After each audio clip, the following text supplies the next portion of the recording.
I'm getting yours out early mainly because I feel like there are some messages here that might be timely. And so maybe watching this early would be helpful. So that's why I'm trying to get this out, not too early, but, just in time because I was going to do cancers, but I felt compelled to do this one for you. So, anyways, let me just stop talking about that. And when I was shuffling out the spread, I saw an image, and I guess it's kind of unexpected and kind of disturbing. So I closed my eyes and I was shuffling out the cards, and then I saw like ants crawling up my forearms. Ants crawling up, okay? And then the forearms, it became like its own entity, like it became like a separate image. And then the person that had the ants crawling up their arms, they kind of, dust it off. Like they have to dust it off. They have to basically like swat the ants away. So when I saw this image, I was thinking there's a sense of restlessness within you because the whole expression about feeling like you have to move, feeling like you have to do something, feeling a little bit antsy or restless. Okay, I feel like that's what's happening here, and it's really telling you to sit still. It's telling you to calm down. It's telling you to be level-headed, and it's telling you to not make any rash or irrational or impulsive decisions. And I'm also sensing as well, there's an element here about, swatting things away, sort of like let it roll off you. Don't be personally invested in a situation, or don't take a situation personally because it's not meant to be personal. So if you're dealing with criticism, if you're dealing with censorship, if you're dealing with somebody who might be they're constantly complaining, or they're constantly taking little jabs at you, because with the ants, some of the smaller ants, they can have a really powerful and painful bite. So it's more of an irritation. So if you're around someone who's irritable, and they're constantly like they're irritable and kind of they complain about everybody, or they complain about every little thing, you just kind of have to, let it fall off you and not let it affect you. I know that's easier said than done, but you also need to just let it roll off your back, and especially don't internalize it, and don't say to yourself like, I wonder if they're mean to me because of something I did. I wonder if they're upset with me. I wonder if I did something wrong. No, you didn't do anything wrong. That person is just, irritable. The person is just like this with everybody. And so don't let their bad attitude, don't let their bad attitude dampen your self-esteem, okay? So let me just go into this spread. So here's what I'm feeling.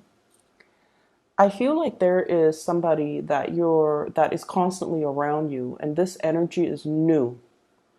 Okay, so it's almost like you're sharing space, sharing work, or sharing.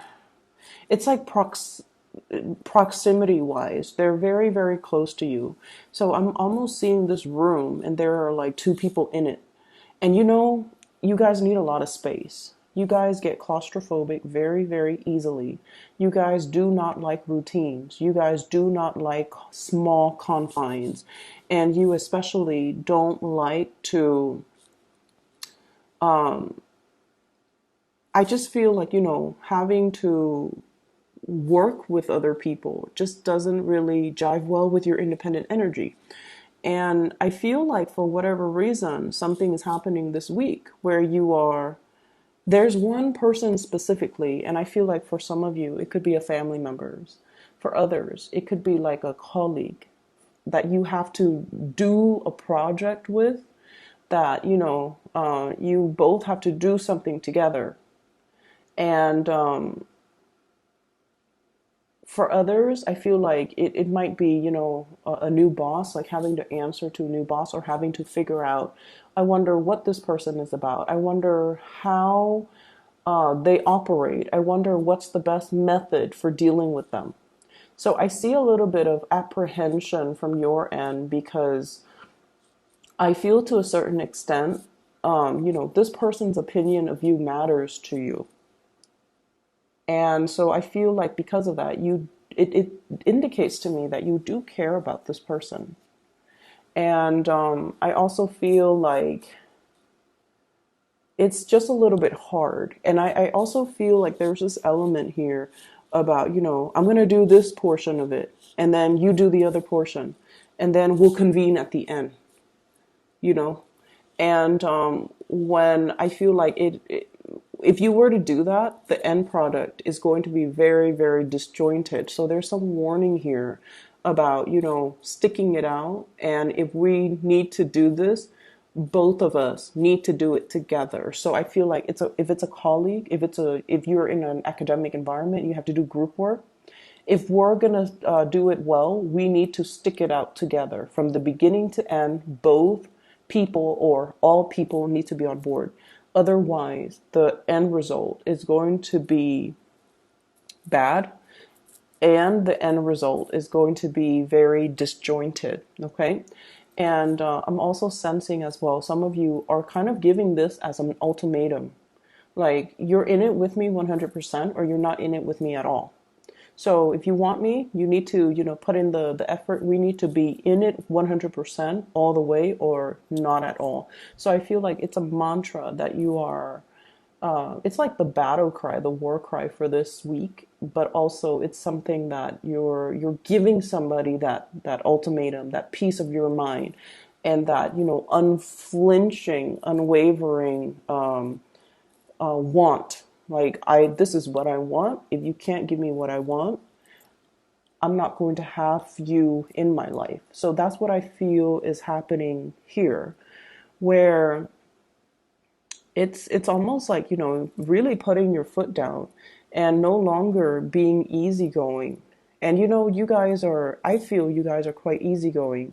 You're not so rigid and stubborn and things like that. I mean, you like your space and all. And if people give you your space, then great. But what I feel though is a lot of the times, you're very live and let live. But I feel like if you're dealing with somebody whose actions affect you directly, that's really when it's almost like coming to the realization that somebody's actions affect you. And so you kind of put your foot down and you're just like, this is what I want. If you can't give me what I want, if you can't be in it 100%, if you're not sharing the responsibilities, if you're not, if you're not on board 100%, then, you might as well exit the picture right now. So I feel like you're being firm, and I feel you're setting boundaries, and I feel like you're being very, very clear about where things are headed. And you're being very, very clear about, shutting off your emotions and just thinking about a situation very logically. And I feel like you're saying this to somebody that you still care a great deal for. Okay. The other thing that's coming into the picture. So we have here a water sign. This is a Pisces, Cancer, Scorpio. Pisces, Cancer, Scorpio. This is somebody that has, I almost feel like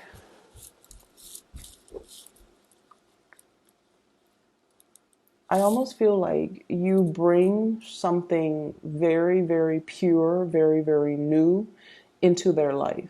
Okay, so it's almost like, let's just say, if in the past they have been really, if they've been very, very unfaithful, if they've been very, very non-committal, I feel almost like you bring this, not only are they attracted to you because of, passion and chemistry, and because, they're physically attracted to you, but I almost feel like the way that you are, they find it very refreshing. And they find the way that you are, the carefree energy, the fact that, you don't really impose expectations on them in the past. So whatever it was in the past, or whatever the situation might have been, they find you very refreshing. It's because you don't have ulterior motives when you're dealing with them. You don't impose, expectations on them. And I also feel like you're not one, like you're so independent that you're not clingy with this person, that you're not like needy with them, and you can do your own thing while they're off doing their own thing. And so they find that really, really refreshing. And then I also feel like if they have been very non-committal, very unfaithful, or had a unfaithful streak in the past, they want to commit to you.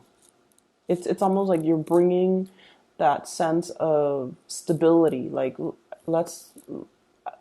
It's almost like I'm hearing. I wonder what it's like to settle down, to have a family, to raise children, to have the house with the white picket fence. I wonder what that feels like with this Sagittarius. And I feel almost like this is a person that is really afraid of commitment because they're afraid of monotony. Like they're afraid that we're going to fall into a rut. We're going to have children, and then our lives are going to revolve around the children, and we're going to have like the house in the suburbs, and the SUV, and the dogs, and the white picket fence, and everything just seems like life stops.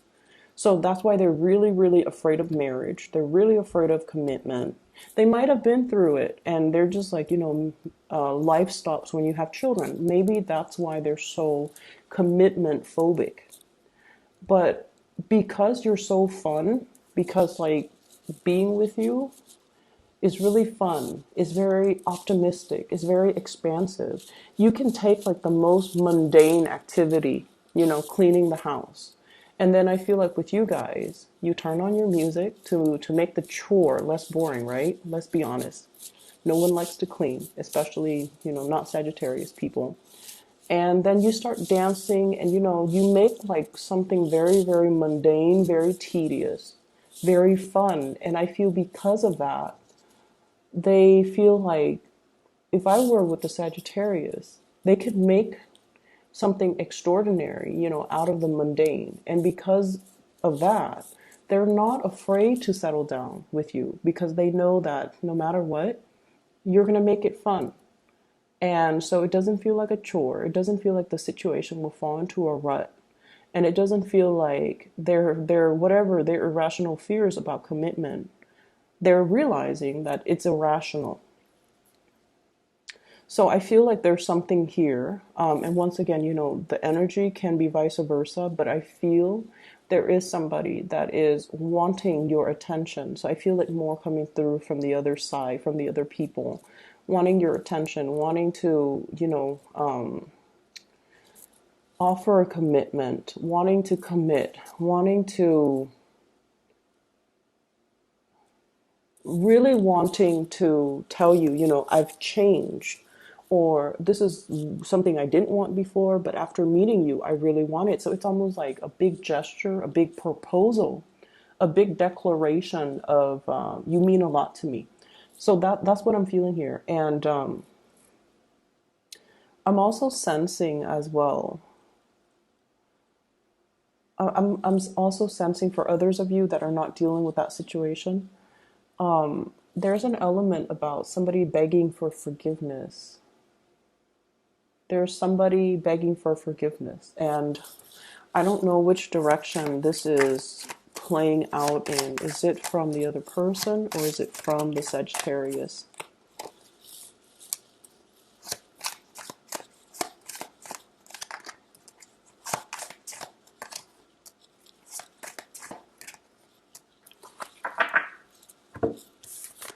So let me see here. This came out first. There is somebody begging for forgiveness, and I feel like it's coming through from the other person. And I have a lot of earth energy, Taurus, Virgo, Capricorn. Okay. What I'm feeling is I feel like you might have dealt with somebody that really I feel like you might have dealt with somebody, and this can be romantic or friendship or whatever, however it resonates with you, because I do feel like there is a big, I'm sorry please forgive me, that type of a way, that type of a communication. If it's a romantic partner, I feel like this is somebody that hurt you. This was somebody that made a lot of promises that they could not follow through. This is somebody that, you had really high hopes and expectations for. And I feel like I'm seeing like lying by omission. And lying by omission is sort of like, you start dating somebody 5, 6 months in, and then they're like, oh, by the way, I'm separated, but I'm not divorced. I told you I was divorced, but I'm actually only separated and we're still living together. Okay. So it's like they chose not to tell you certain things and they kept it hidden. And then when they reveal it, you can't tell them that, oh, they've been lying. They lie by omission. They just kept that part of the story hidden, you know, or like you find out they have like 5 kids with it's somebody that withheld some information, vital information. And I feel like you might have walked away from that in the past, and now they're coming in for an apology. So if that's like a romantic partner, I feel like you've moved away from it. You're no longer wanting to entertain that person. And I honestly feel like the apology is very, very half-assed. Okay. I feel like they could, and because that's the nature of lying by omission.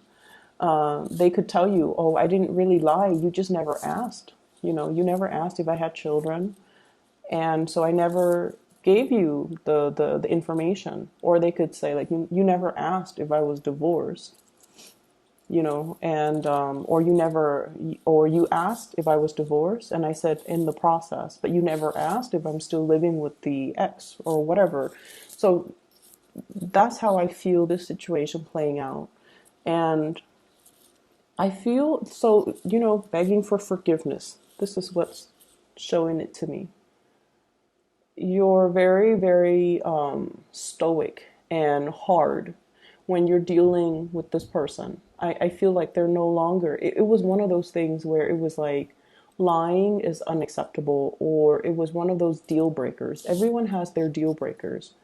These are the things that I will not tolerate. So if you commit these acts, or if you, for whatever reason, if you breach these conditions, we cannot go back. And I feel like that's what's happened here. It could be, somebody being unfaithful. If you tell yourself, I will never stay in a situation where someone cheats on me, that's the deal breaker, and they cheat on you, that's the moment where you are going to have to toughen up and, stick to your standards, okay? Or it could be in a work situation where you are negotiating a salary and they're like, oh, I'm going to give you a raise, I'm going to give you a raise, I'm going to give you a raise. And you're like, if you don't give me a raise by the end of the year, then I'm walking away. And now we go into January and they're like, I'm sorry, we don't have the money to give you a raise. And so you're going to have to stick by your values. So I feel there's something here where things were promised but never delivered. It could be that salary increase. And then I also feel where a situation where somebody definitely wants you back because I feel like, they've been around the block. They they thought they could enjoy more out of life, being by themselves or being with other people, whatever the case is.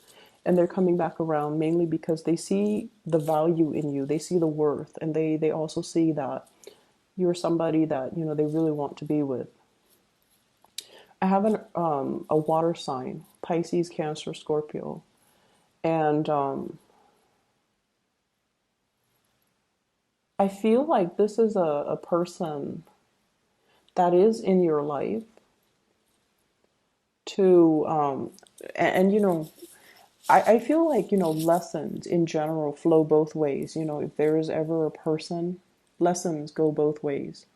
And what I feel happening is they might teach you to be a little bit more soft-hearted, to be a little bit less harsh with your judgment. And then likewise, you could be teaching them, to like, so not be in that emotional space and to be a little bit more, I want to say, ambitious, driven, and to be a little bit more sort of like more boundary setting, okay? Because water signs in general, except Scorpios, water sign Pisces and Cancers are very, very bad with boundaries. Um,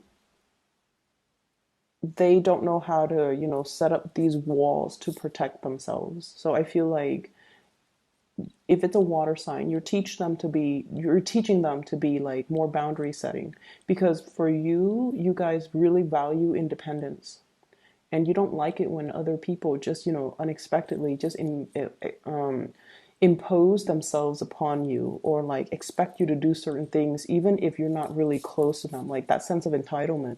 You don't like that, and I feel like you're teaching them to set boundaries. You're teaching them to be a little bit more bold with telling people how they feel, to be a little bit more like, don't worry about hurting people's feelings, just spit out the truth. So there's a lot of learning that's happening between the two of you. And I feel like they're definitely learning from you. And then I also see, earth sign, Taurus, Virgo, Capricorn. Somebody that might be aware, they're catching a whiff or catching news or getting some information that you might be single. Or, I feel like they might be single as well, and they're coming into the picture. So I feel like there's a change in a relationship status.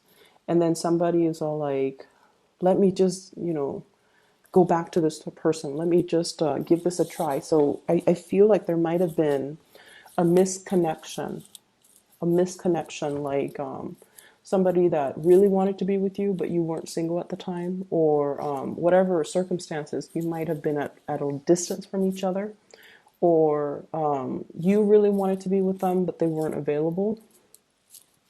And so I feel like a little bit of time has lapsed, and now somebody's single and they're trying to, gauge interest. Okay, so I feel like it can go both ways. There definitely were three people involved. Like it got a little bit complicated, too many people involved. And so that there's that element about,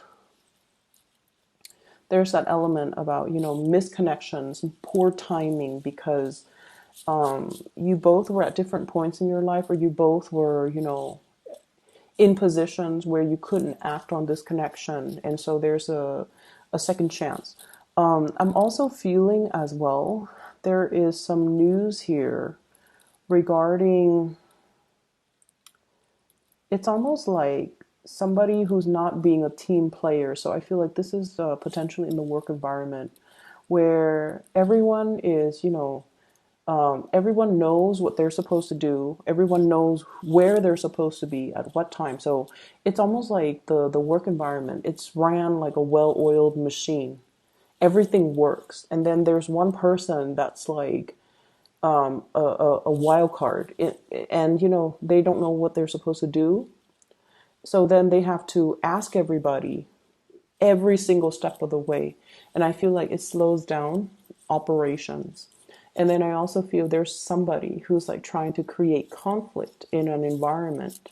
It's almost like they come to work and they're scheming, like, who should that's what it feels like. Like from your end, you're just like, you have so much free time. You just come to work and you sit there and scheme. Who should I pick on today? Or who should I undermine today? Or who should I, aggravate today? And it's like, no, they're, once again, don't take things personally. They're just like this with everybody. They like to create drama. And there's a special type of people that needs that, okay? It's almost like they're lonely, they're not able to get the recognition in a positive way, so they're settling for negative attention. That's what I feel is happening. And don't give it any attention, don't feed into it, and especially, learn to shake it off. So the last thing that I'm going to end it with here is don't get restless. Don't get restless, okay? So this is sort of like, sit still, take care of your responsibilities, do what you need to do, but at the same time, before you act out in particular, You want to really look at what you're doing and really think about, is this the best course of action? Are there other possibilities that I should consider? Okay. So there's a lot of antsiness, and I see a lot of momentum and energy. And I feel like for some of you, honestly, you might be living in an environment where you're snowed in, where there's like inclement weather, where there's a lot of snow or a lot of rain, and you're kind of stuck in one place. So physically, you want to be out and about. You have a lot of pent up energy, you know. Do some meditation. If not, drive yourself to a gym if you can. If it's cold outside and you want to go running, but you can't, join a gym temporarily, or even doing like sit ups, push ups in your area, or even meditation. And of course, uh, reading, whatever it is to get your mind off it, okay? Because I see a lot of restlessness, and I see you being in a small, confined space, and I feel you being a little bit uncomfortable, okay? So I hope the reading is helpful for you guys, Sagittarius. There are a lot of good things, but I just feel like there are a lot of things that you're considering, and you feel the need to act, but you don't really need to act. You don't really need to act. You just kind of need to let it sit and marinate on it a little bit. Okay?